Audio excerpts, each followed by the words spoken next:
got the leaders here with me, and I want to wish you all a Merry Christmas and a Happy New Year. So, the expansion of the Public Works plan, is that a plan that originated out of the Senate? Like, is it a Senate idea? And I guess more importantly, how is it paid for? We actually presented this to the leaders, and Keith and Bill both took a look at it and reshaped it. We thought that it made a lot of sense to be able to get ourselves in a position to continue this infrastructure, because it's consistent with the highways and the bridges and local communities when it comes to their infrastructure problems is good. How does it get paid for? It just gets paid for like everything else. Keith restructured part of this plan, which was good. And it also had the idea of making sure we try to deal with the backlog, maintenance backlog. So they're going to move the bill. I don't think there'll be a lot of changes in it. So we'll go from 150 to 175, and then 175 to 200. Keith stair-stepped it, and the Speaker, insisted that they do that. And it's right. It's the way we work things out. But this will be very good for shining up the state. Governor, say anything? This was a Senate plan in the first place by Senator Paul Gilmore, who we lost here a few years back. And when I first looked at it, I thought, wow, this is going to not go well.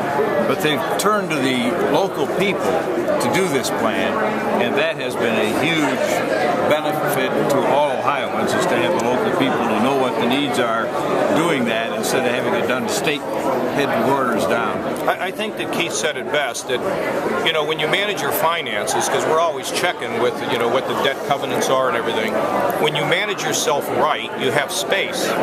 So, and then we took a different approach to our capital bill, which the leaders, and let me try to say this right, because the leaders get a little fire from their own members.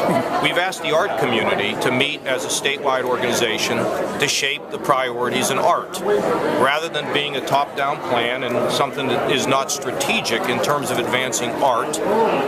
It's working out great, and they're getting about $30 million, which separated from community projects is a big amount. The community projects are being shaped by the chambers of commerce and the business people, and Keith and Bill and their members will have a chance to adjust whatever gets recommended. The legislature has to be heard. I don't think I'm going to play much of a role.